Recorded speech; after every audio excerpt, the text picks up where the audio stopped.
আমি যখন আহলুল হাদিসদের ইতিহাস পড়েছি তখনই জেনেছি আব্দুল্লাহিল কাফি আল কুরাইশি রাহিমাহুল্লাহ আমরা বাংলাদেশ বলতে আজকের যে এরিয়া বুঝি তথা বঙ্গভঙ্গের সময় যেটা পূর্ববঙ্গ নামে পরিচিত ছিল, মুসলিম অধ্যুষিত পূর্ববঙ্গ বা আজকের বাংলাদেশ, এই বাংলাদেশে সর্বপ্রথম আহলে হাদিস সম্মেলন আব্দুল্লাহিল কাফি আল কুরাইশি রাহিমাহুল্লাহর নেতৃত্বে এই হারাগাছের মাটিতেই অনুষ্ঠিত হয়েছিল 1935 সালে। তখন থেকে একটি শখ ছিল যে কোনো একদিন প্রোগ্রাম হবে, সম্মেলন হবে এইরকম একটি ঐতিহাসিক জায়গায়, যেখানে আজ থেকে প্রায় 100 বছরের কাছাকাছি হবে সম্মেলন আয়োজন করেছিলেন আব্দুল্লাহিল কাফি আল কুরাইশি রাহিমাহুল্লাহ। আলহামদুলিল্লাহ, আজকে উক্ত সম্মেলনে উপস্থিত হয়ে আমি নিজেকে অত্যন্ত আনন্দিত এবং সৌভাগ্যবান মনে করছি, এবং আপনাদের যে স্বতঃস্ফূর্ত সাড়া এবং আপনাদের যে হৃদয় নিংড়ানো ভালোবাসা, আল্লাহ সুবহানাহু ওয়া তাআলা যেন এগুলো তার জন্য কবুল করে নেন, আমিন। আল্লাহ সুবহানাহু ওয়া তাআলা যেন আমাদেরকে এইভাবেই জান্নাতে একত্রিত করেন, আল্লাহুম্মা আমিন। আপনাদের শ্রদ্ধেয় ওস্তাদ শেখ আব্দুর রাজ্জাক বিন ইউসুফ উনিও আসতেছেন। আমার বক্তব্য শেষ হতে হতেই উনি মঞ্চে উঠবেন ইনশাআল্লাহ। সুতরাং এটা নিয়ে ধোঁয়াশা বা গুজব ছড়ানোর কিছু নেই। তবে আমি জানি না যে হারাগাছের মাটিতে এর চেয়ে বড় মাঠ ছিল কি না, থাকলে সেখানে এই প্রোগ্রাম আয়োজন করা উচিত ছিল, যদিও এটা অনেক বড় বিশাল মাঠ। কেননা বাইরে যত মানুষ দেখে আসলাম তাদের আসলে এই মাঠে বসার জায়গা নেই, অথচ এখনই প্রায় লক্ষাধিক মানুষের সমাবেশ। আল্লাহু আকবার। আল্লাহ সুবহানাহু ওয়া তাআলা সবকিছুর চেয়ে বড়, সবকিছুর চেয়ে শক্তিশালী, সবকিছুর চেয়ে পাওয়ারফুল। আলা কুল্লি শাইইন কাদির, সকল কিছুর উপর ক্ষমতাবান। সকল কিছু বলতে আসমান জমিন এবং তার মাঝে যা কিছু আছে সবকিছু। শুধু মানুষ আল্লাহর কথা শুনতে পারে, বুঝতে পারে, শুধু মানুষের উপর আল্লাহ ক্ষমতাবান, শুধু জিনের উপর আল্লাহ ক্ষমতাবান, শুধু ফেরেশতার উপর আল্লাহ ক্ষমতাবান, এটা নয়। আল্লাহ সুবহানাহু ওয়া তাআলার জন্য সিজদা করে মা ফিস সামাওয়াতি ওয়াল আরজ। মা বলেছেন আল্লাহ সুবহানাহু ওয়া তাআলা, মান বলেননি। যদি মান বলতেন তাহলে শুধু বিবেক বুদ্ধি সম্পন্ন মানুষ, জিন, ফেরেশতা গণ্য হতো, আর কেউ গণ্য হতো না। আল্লাহ বলেছেন মা ফিস সামাওয়াতি ওয়াল আরজ, আসমান জমিন এবং তার মাঝে কীট পতঙ্গ, জড় পদার্থ, জড় বস্তু, জীব জন্তু, জানোয়ার যা কিছু আছে সবকিছুই আল্লাহ সুবহানাহু ওয়া তাআলার মালিকানাধীন এবং তার সিজদা করে, তার তাসবিহ পাঠ করে। আল্লাহু আকবার।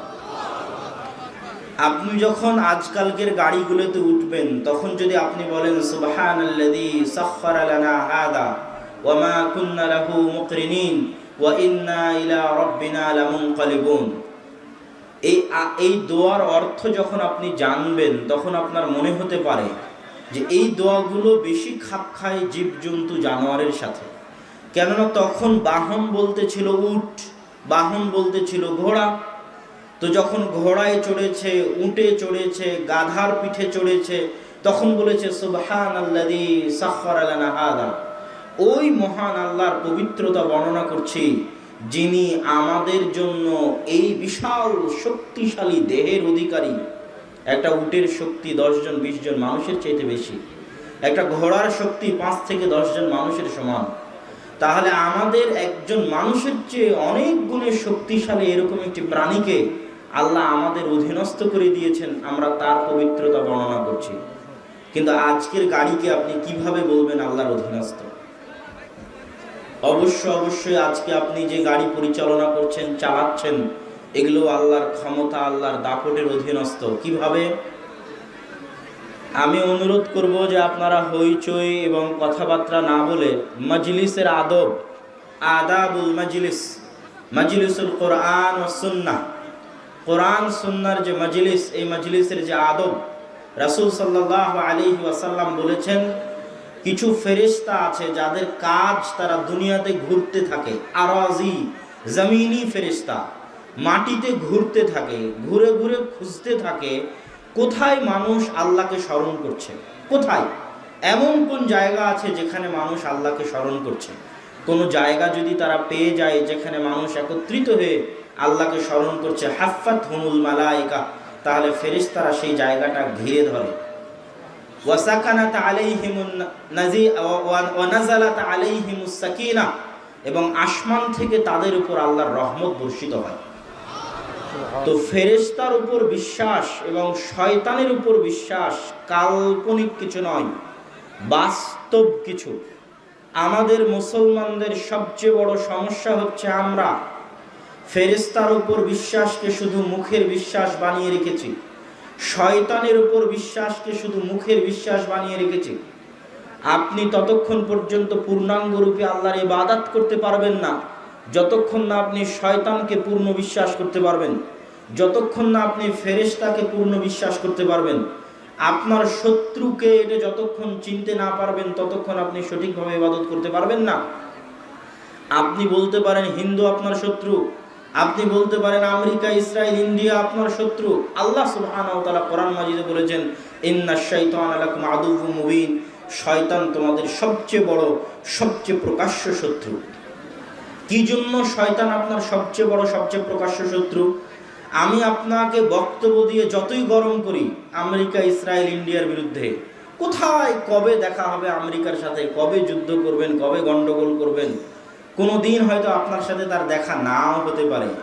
তো ওই শত্রু দুর্বল শত্রু, ওই শত্রু কম পাওয়ারফুল শত্রু, যার সাথে আপনার কালে ভদ্রে জীবদ্দশায় কবে দেখা হবে আপনি জানেন না, কিন্তু শয়তানের সাথে আপনার 24 ঘন্টা সাক্ষাৎ হচ্ছে। হুয়া আকরাব মিনক ওয়া আমেরিকা ওয়া ইসরাইল আবআদ মিনক, আমেরিকা ইসরায়েল আপনার থেকে অনেক দূরে, হাজার হাজার লাখ লাখ মাইল দূরে, কিন্তু আপনার পিছনে যে শয়তান আছে ও 24 ঘন্টা আপনার সাথে আছে। তাহলে ওর চেয়ে বড় শত্রু দুনিয়াতে আর কেউ নাই। আপনি পবিত্র কোরআনের প্রত্যেকটা পৃষ্ঠা উল্টাবেন, হাদিসের প্রত্যেকটা হাদিস পড়বেন গভীরভাবে। ইসলামকে যদি আপনি গভীরভাবে মনোযোগ দৃষ্টিতে দেখেন, তাহলে ইসলাম মানুষকে শুধু শয়তানের খপ্পর থেকে বাঁচাতে চেয়েছে। কোরআনের পৃষ্ঠায় পৃষ্ঠায়, পাতায় পাতায় আল্লাহ শয়তান থেকে মানুষকে সতর্ক করেছে। আল্লাহ রাসূল সাল্লাল্লাহু আলাইহি ওয়াসাল্লামের একটার পর একটা হাদিস দেখবেন মনে হবে সব হুকুম আহকাম শুধু শয়তান কেন্দ্রিক। রাসূল সাল্লাল্লাহু আলাইহি ওয়াসাল্লাম বলছেন, ইদা আকালা আহাদুকুম ওয়া লাম ইয়াযকুর ইসমাল্লাহ, যখন তোমাদের কেউ খাদ্য গ্রহণ করে, পানাহার গ্রহণ করে, আর আল্লাহর নাম না নেয়, ইয়াকুলু মাআহু শাইতান, তার সাথে শয়তান খায়। আর যদি আল্লাহর নাম নেয়, শয়তান খায় না। ইদা দাখালা আহাদুকুম ফি বাইতিহি, যখন তোমাদের কেউ কোনো বাড়িতে প্রবেশ করে, বাড়িতে প্রবেশ করার সময় লাম ইয়াযকুর ইসমাল্লাহ, আল্লাহর নাম নেয় না। আল্লাহর নাম মানে আসসালাম, এটা আল্লাহর নাম। সালাম শান্তি, সালাম আল্লাহর নাম, শান্তি আল্লাহর নাম। আসসালামু আলাইকুম, হে পরিবারবাসী, হে বাড়ির অধিবাসী, তোমাদের উপর আল্লাহর পক্ষ থেকে শান্তি অবতীর্ণ হোক। এইভাবে যখন সে আল্লাহর নাম না নেয়, তখন শয়তান চিৎকার করে বলে, সঙ্গী সাথী, এই বাড়ি তোমাদের থাকার জায়গা, এই বাড়ি তোমাদের খাবারের জায়গা, মাবিতুকুম ওয়া মাআশাকুম, তোমাদের রাতের থাকার জায়গা, তোমাদের রাতের আড্ডা দেওয়ার জায়গা, খাবারের জায়গা। দেখেন, যখন খাবার খেতে গেলেন তখন শয়তান, বাড়িতে ঢুকতে গেলেন তখন শয়তান। রাসূল সাল্লাল্লাহু আলাইহি ওয়াসাল্লাম বলছেন, যখন কেউ পেশাব পায়খানা করার জন্য বাথরুমে যায়, আর যদি আল্লাহুম্মা ইন্নী আউযু বিকা মিনাল খুবুসি ওয়াল খাবাইস না বলে বিসমিল্লাহ সহ, তাহলে শয়তান তাকে ক্ষতি করতে পারে। আর যদি বিসমিল্লাহ সহ বলে, শয়তান তার লজ্জায় স্থান দেখতে পাবে না। বাথরুমে ঢুকছেন তাও শয়তান, খাবার খাচ্ছেন তাও শয়তান, বাড়িতে ঢুকছেন তাও শয়তান, বাড়ি থেকে বের হবেন তাও শয়তান। প্রত্যেকটা প্রত্যেকটা হাদিস খুললে দেখবেন যে হাদিসে যেন দোয়া দরুদ আপনাকে দেওয়া আছে খালি শয়তান থেকে বাঁচানোর জন্য। তাহলে শয়তান কাল্পনিক না বাস্তব? বলেন তো। বাস্তব। শয়তানের বাস্তবতার উদাহরণ দিতে গিয়ে রাসূল সাল্লাল্লাহু আলাইহি ওয়াসাল্লাম বলছেন, যখন মানুষ ফজরের সময় ঘুমিয়ে থাকে আর আজান হয়, তখন শয়তান মানুষের ঘাড়ের কাছে গিয়ে বলে, নাম নাম নাম, ইন্নাল লাইলা তাবিল, রাত অনেক দীর্ঘ, এখনো সকাল হয়নি, ঘুমাও ঘুমাও। এই বলে তার ঘাড়ের কাছে গিরহ দেয়, গিট দেয়। এটা কাল্পনিক না বাস্তব? বাস্তব। হাদিসের প্রত্যেকটা পাতা উল্টাবেন, কোরআনের প্রত্যেকটা পৃষ্ঠা উল্টাবেন, গোটা কোরআন গোটা হাদিস খালি আপনাকে শয়তান থেকে বাঁচাতে চাচ্ছে। বাপরে বাপ, এই যে শয়তান, এই যে শয়তান, এই যে শয়তান, এই করো শয়তান থেকে বাঁচবা, এই করো শয়তান থেকে বাঁচবা। সুতরাং শয়তান কাল্পনিক কিছু নয়, বাস্তব। আর আপনার সবচেয়ে বড় শত্রু হচ্ছে শয়তান, আপনার মহাশত্রু হচ্ছে শয়তান। শয়তানকে আল্লাহ সুবহানাহু ওয়া তাআলা এত পাওয়ার, এত ক্ষমতা দিয়েছে যে রাসূল সাল্লাল্লাহু আলাইহি ওয়াসাল্লাম বলেছেন, মানুষের রগে রগে ইয়াজরি মাজরাদ দাম, মানুষের রক্তনালীতে, মানুষের রগের মধ্যে, রক্তনালীর মধ্যে চলার ক্ষমতা আল্লাহ সুবহানাহু ওয়া তাআলা শয়তানকে দিয়েছেন। ওয়াসওয়াসা, অন্তরে ওয়াসওয়াসা দেওয়ার ক্ষমতা আল্লাহ শয়তানকে দিয়েছেন। আপনার অন্তর পরিচালনা করার ক্ষমতা মানুষের হাতে আল্লাহ দেয়নি। আপনার অন্তরে ওয়াসওয়াসা দেওয়ার ক্ষমতা, পথ ভ্রষ্ট করার ক্ষমতা আল্লাহ শয়তানকে দিয়েছেন। এত ক্ষমতা, এত পাওয়ার কি জন্য আল্লাহ সুবহানাহু ওয়া তাআলা শয়তানকে দিলেন? এটাই পরীক্ষা। এটা একটা খেলার মতো। আপনি একটা খেলার ঘরে আছেন, যেখানে পরীক্ষার ঘরে আছেন। এখানে আপনি প্রতিযোগিতা দিচ্ছেন, খেলার প্রতিযোগিতায় অংশগ্রহণ করেছেন। হাজারো লাখো যুবক আছে যারা মোবাইলে গেম খেলে। ওরা গেম খেলতে গিয়ে যদি কোনো ভিলেন না থাকে, শত্রু না থাকে, কাকে মারবে, কার বিরুদ্ধে জয়লাভ করবে, কে ওকে সহযোগিতা করবে, কে আর হিরো হবে, ভিলেন আর হিরো না থাকলে ওই খেলা জমে না। আল্লাহ যখন পৃথিবী সৃষ্টি করে মানুষকে পৃথিবীতে পাঠিয়ে দিলেন, এইভাবে আল্লাহ পৃথিবীকে ইনস্টল করেছেন, এইভাবেই সাজিয়েছেন যে মানুষকে পথভ্রষ্ট করার জন্য শয়তান লাগিয়ে দিয়েছেন, আর মানুষকে হেদায়েতের রাস্তায় নিয়ে আসার জন্য নবী রাসূল পাঠিয়েছেন, কোরআন এবং হাদিস পাঠিয়েছেন। এখন মানুষের এটাই খেলা, কতক্ষণ খেলবে মানুষ শয়তানের বিরুদ্ধে লড়াই করে, কিভাবে আল্লাহর রাস্তায় টিকে থাকবে, এটাই মানুষের লড়াই। আর ওই ফুটবল ক্রিকেট খেলার মতো এখানে 90 মিনিট, 1 ঘন্টা, 1.5 ঘন্টা কোনো টাইম টেবিল নাই। পরীক্ষার হলের মতো কোনো 3 ঘন্টা, 3.5 ঘন্টা টাইম টেবিল নাই। কখন কার খেলার সময় শেষ হবে কেউ জানে না। তো এই যে দুনিয়ার মাটিতে আপনি আছেন, এখানে শয়তান হচ্ছে আপনার সবচেয়ে বড় শত্রু। শয়তান এবং ফেরেশতার উপর বিশ্বাস স্থাপন করা ছাড়া আপনি পরিপূর্ণ ইসলাম বুঝতে পারবেন না। বলছিলাম যে এই মজলিসের আদব আছে, নিশ্চিত এই মজলিসে ফেরেশতা বসে আছে, 100% এই মজলিসে ফেরেশতা বসে আছে। এটা কাল্পনিক কোনো কথা না, এটা বাস্তব। এটা বাস্তব। এটা এই জন্য বাস্তব, আল্লাহ সুবহানাহু ওয়া তাআলার সবচেয়ে বড় বাহিনী জুনুদুল্লাহ, সারা পৃথিবী আল্লাহর বাহিনী। তারপরেও আল্লাহর সবচেয়ে শক্তিশালী বাহিনী হচ্ছে ফেরেশতা। সারা পৃথিবী আল্লাহর বাহিনী মানে করোনা ভাইরাসকে আপনি আল্লাহর বাহিনী বলতে পারেন। মাটি আল্লাহর বাহিনী, আসমান আল্লাহর বাহিনী, বৃষ্টি আল্লাহর বাহিনী, সমুদ্র আল্লাহর বাহিনী, বাতাস আল্লাহর বাহিনী, অক্সিজেন আল্লাহর বাহিনী, এগুলো সব আল্লাহর বাহিনী। আল্লাহ যে কোনো সময় যে কোনো একটাকে দিয়ে আপনাকে ধ্বংস করে দিতে পারে। আপনি এগুলো সব কিছুর নিয়ন্ত্রণের অন্তর্ভুক্ত। ইযা সুলসিলাতিল আরযু সিলসালাহা ওয়া আখরাজাতিল আরযু আসকালাহা ওয়া ক্বালাল ইনসানু ইয়াওমাইযিন মা লাহা। ওই দিন মানুষ চিৎকার করে বলবে যে আজকে জমিনের কি হলো, এই জমিন আজকে কি জন্য আমাদের বিরুদ্ধে কথা বলছে। ইয়াওমাইযিন তুহাদ্দিসু আখবারাহা, জমিন সংবাদ দিচ্ছে, সকল কথা টপ টপ টপ টপ করে বলে দিচ্ছে। জমিনের উপরে মানুষ যা কিছু করেছে, পৃথিবীর সবচেয়ে ভয়ঙ্কর যন্ত্রগুলোর একটা যন্ত্র হচ্ছে এই মাটি। যে মাটির উপর আপনি বসে আছেন, সব চুপচাপ সেভ করে রাখতেছে, চুপচাপ হেফাজত করে রাখতেছে। কিয়ামতের মাঠে আপনার বিরুদ্ধে কথা বলবে। আল্লাহর সেনাবাহিনীর একটা বড় বাহিনী হচ্ছে আপনি যে মাটির উপর বসে আছেন, এই মাটি। তো আল্লাহর সেনাবাহিনীর একটা বড় বাহিনী হচ্ছে আল্লাহর ফেরেশতা। আল্লাহ সারা পৃথিবী পরিচালনা করছেন ফেরেশতা দিয়ে।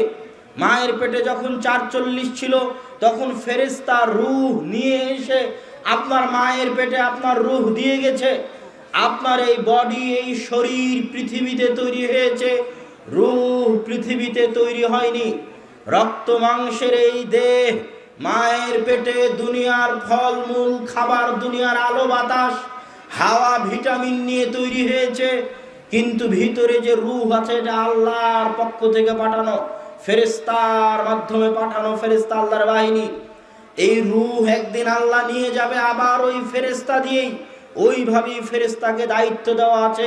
ফেরেশতা রূহ যেমন দিয়ে গেছে, রূহ তেমন নিয়ে যাবে। দুনিয়াতে তৈরি হয় এই শরীর, দুনিয়াতেই পচে গলে নষ্ট হয়ে শেষ হয়ে যাবে। রূহ এসেছিল, রূহ আবার ফেরেশতা নিয়ে যাবে। বৃষ্টি কোথায় দেওয়া লাগবে ফেরেশতার দায়িত্ব, কোথায় ঝড় প্রবাহিত করা লাগবে ফেরেশতার দায়িত্ব, কে কোথায় বিপদে পড়েছে উদ্ধার করা লাগবে ফেরেশতার দায়িত্ব, কিয়ামতের জন্য সিংহায় ফুৎকার দেওয়া লাগবে ফেরেশতার দায়িত্ব। সারা পৃথিবীকে আল্লাহ সুবহানাহু ওয়া তাআলা অত্যন্ত সুচারুরূপে টপ লেভেলের ম্যানেজমেন্ট দিয়ে সাজিয়ে রেখেছেন তার উন্নত মানের সেনাবাহিনী ফেরেশতা দিয়ে। এত বড় একটা প্রোগ্রাম হচ্ছে, এত স্বেচ্ছাসেবক, এত দায়িত্বশীল, আর এই বিশাল পৃথিবী আল্লাহ সুবহানাহু ওয়া তাআলা পরিচালনা করবেন, আর সেখানে ফেরেশতা মণ্ডলী থাকবে না, এটা অসম্ভব। অতএব এই মজলিসে ফেরেশতা উপস্থিত আছে, এটা আপনাকে বাস্তবে বিশ্বাস করতে হবে। কথা মনে হয় আমি বুঝাতে পারি না? যখন আপনি নিজে বাস্তবে বিশ্বাস করবেন যে আপনার কাছে দুইজন ফেরেশতা সব সময় থাকে আপনার সাথে, যখন আপনি বাস্তবে বিশ্বাস করবেন যে সকালে ঘুম থেকে উঠতে পারছেন না, এটা আপনি মনে করছেন আরামের জন্য ল্যাপের নিচে ঘুমিয়ে থাকবো, এটা আমার আরাম, এটা ডাহা মিথ্যা কথা। আপনি যতক্ষণ এই ধোকায় থাকবেন যে আপনি নিজের আরামের জন্য সকালে ঘুমিয়ে থাকছেন, ততক্ষণ আপনি পথ ভ্রষ্টই থাকবেন। আপনাকে জানতে হবে এই আরাম আপনার নিজের আরাম নয়, কেউ একজন আছে যে আপনাকে মনে করাচ্ছে যে এর মধ্যে আরাম আছে, সেটা শয়তান। ও হচ্ছে শয়তান। আপনার কানে যখন গানের আওয়াজ ভালো লাগে, তখন আপনি যদি মনে করেন আমাকে গান শুনতে ভালো লাগছে, ডাহা মিথ্যা কথা। আপনার কানে জুইয়িনা, আপনার কানে সুন্দর করে ভালো লাগার মতো করে পেশ করার শক্তি আল্লাহ শয়তানকে দিয়ে রেখেছে। আপনি যেই দিন বুঝতে পারবেন এটা আমার ভালো লাগা নয়, শয়তান আমাকে ভালো লাগাচ্ছে, শয়তান আমাকে ভালো লাগানোর চেষ্টা করছে, যেই দিন আপনি বুঝতে পারবেন এটা আমার আরামায়েশ নয়, শয়তান আমাকে আরাম দেওয়ানোর চেষ্টা করছে, গান বাজনা বলেন, বাদ্যযন্ত্র বলেন, দুনিয়ার আরামায়েশ বলেন, সব শয়তান মানুষকে মত্ত রাখে। এই জন্য, কি জন্য? আলহাকুমুত তাকাসুর হাত্তা যুরতুমুল মাকাবির, তোমাদেরকে আল্লাহ ইউলহি ভুলিয়ে রাখা হয়। ছোট বাচ্চা যখন কান্না করে মায়ের দুধ নিবে এই জন্য, ছোট বাচ্চা যখন কান্না করে খাবার খাবে এই জন্য। বাচ্চাকে আপনি এখন খাবার থেকে ভুলিয়ে রাখবেন, মায়ের দুধ ছাড়ানোর চেষ্টা করছেন, দুধ থেকে ভুলিয়ে রাখবেন। ভুলিয়ে রাখার জন্য আপনি মোবাইলে কিছু অন করে দিলেন, ভুলিয়ে রাখার জন্য কোলে করে বাইরে নিয়ে যেয়ে এটা ওটা দেখাতে লাগলেন। এই যে আপনি বাচ্চাকে খেলনা দিয়ে, মোবাইল দিয়ে বাইরে নিয়ে গিয়ে তার চাওয়া থেকে ভুলিয়ে রাখছেন, আলহাকুমুত তাকাসুর। এইভাবে মানুষকে খেলনা বস্তু বানিয়ে, ছোট বাচ্চা বানিয়ে শয়তান মানুষকে ভুলিয়ে রাখে তার মৃত্যুর কথা। হাত্তা যুরতুমুল মাকাবির, গান দিয়ে ভুলিয়ে রাখে মানুষ তুমি একদিন মারা যাবে। রাতে ফেসবুক চালাতে চালাতে ঘুমাই, ভুলিয়ে রাখে যে মানুষ তুমি একদিন মারা যাবে। তাসের আড্ডায় থাকে, জুয়ার আড্ডায় থাকে, মদের আড্ডায় থাকে, বিড়ির আড্ডায় থাকে, মানুষকে ভুলিয়ে রাখে শয়তান যে মানুষ তুমি একদিন মারা যাবে। আলহাকুমুত তাকাসুর, ছোট বাচ্চাকে যেভাবে ভুলিয়ে রাখা হয়, শয়তান মানুষকে ওইভাবে ভুলিয়ে রাখে। হাত্তা যুরতুমুল মাকাবির, মৃত্যুর কথা ভুলিয়ে রাখে। আর এই ভুল ভেঙে যাবে সেই দিন, যেই দিন মানুষ নিজে স্বচক্ষে মৃত্যুকে দেখবে, যেই দিন মানুষ নিজে স্বচক্ষে কবরে চলে যাবে, মুখে কবরের মাটি চাপা পড়বে, সেই দিন মানুষ শয়তানের এই ধোঁকা থেকে বেরিয়ে আসতে পারবে।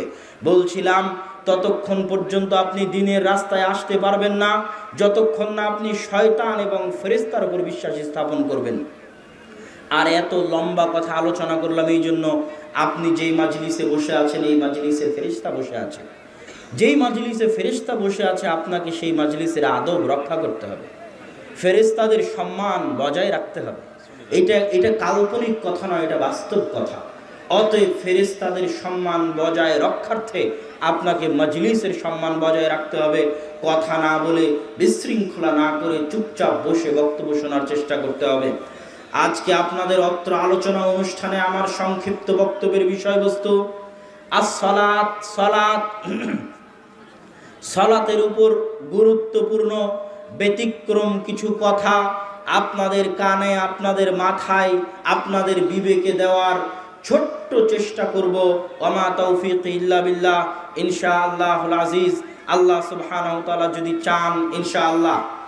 সালাত সম্পর্কে কথা বলতে গিয়ে সর্বপ্রথম যেটা বলতে হবে সেটা হচ্ছে